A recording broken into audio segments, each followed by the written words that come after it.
19h16, nouveau rendez-vous, la carte blanche du Club des idées.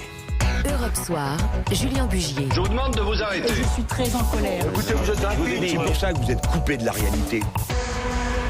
Oui, chaque soir, l'un de nos éditorialistes nous livre son coup de griffe ou son coup de cœur sans détour. Et ce soir, c'est avec vous, Philippe Besson. Bonsoir. Bonsoir Julien. Alors Philippe, vous avez écouté attentivement ce dimanche le discours de Jean-Luc Mélenchon en clôture de l'Université d'été de la France Insoumise et le vrai faux suspense qu'il a entretenu autour de la candidature à la présidentielle vous a inspiré cette carte blanche, Philippe. Oui, je l'avoue Julien, j'ai été autant amusé qu'agacé par ces contorsions, pour pas dire ces simagrées, ira pas. Alors il n'a pas répondu hier, mais promis juré, il nous fera la grâce de mettre fin à notre supplice en octobre. Supplice tout relatif néanmoins, car je me demande s'il y a une seule personne en France qui pense sérieusement que Jean-Luc Mélenchon ne sera pas candidat. Son ego survivrait-il à un tel renoncement? On peut même affirmer, sans beaucoup de crainte d'être contredit, qu'il se présentera également en 2027, en 2032. C'est son côté compagnon de la chanson, Fidel Castro, il ne s'est pas raccroché. Et paf, les écologistes tenaient eux aussi leur université d'été ce week-end. Oui, chez eux aussi, les ambitions s'affirment, portées par leurs succès électoraux aux européennes l'an passé, aux municipales cette année. Ils sont convaincus que c'est leur tour. Alors, soyons honnêtes, ils ont de vraies raisons d'y croire. D'ailleurs, Yannick Jadot le clame, il se prépare. Sauf qu'Éric Piolle, le maire de Grenoble, il n'a pas du tout l'intention de lui laisser la place, que Julien Bayou, le patron des Verts, ne le trouve pas assez à gauche, et que Nicolas Hulot, tel un fantôme poussiéreux, menace de sortir de son placard à tout moment. C'est ça qui est bien, au fond, avec les écolos, c'est qu'ils n'ont pas leur pareil pour se tirer une balle dans le pied. Alors, par contre, au PS, au Parti Socialiste, pour l'instant, on ne voit rien venir.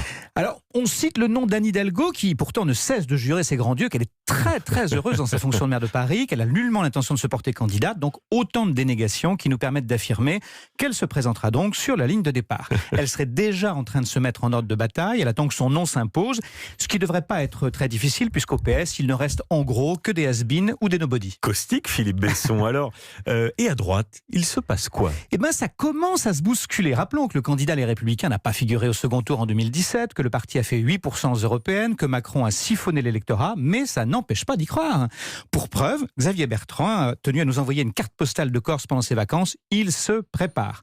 En revanche, pour lui, pas question de se soumettre à des primaires. Il ne va pas en plus demander leur avis aux électeurs. Alors hier, c'est dans les dernières nouvelles d'Alsace que Bruno Retailleau s'est positionné. Il se lance dans la course. Bruno qui, me direz-vous? Mais si, le type qui était dans l'ombre de Fillon. Fillon, vous vous souvenez, le type qui s'est fait blackbouler avec ses casseroles il y a 3 ans. Un profil de winner, ce Retailleau.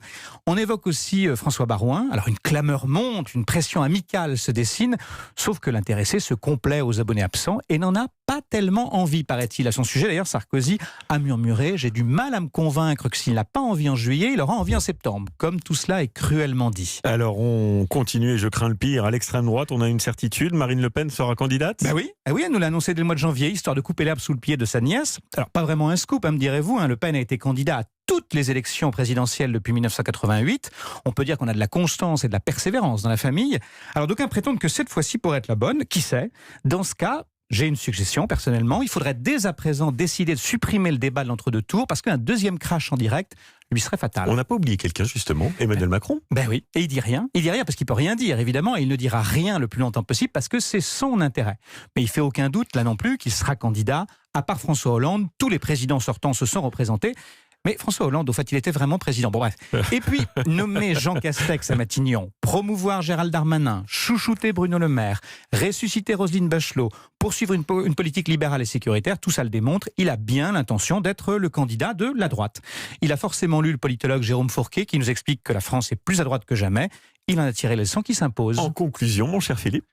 C'est pas très enthousiasmant, mais on n'est jamais à l'abri d'une surprise, me répétait ma grand-mère. Alors pourquoi ne pas en espérer une? On a le droit de rêver, d'extravaguer, de fantasmer, non?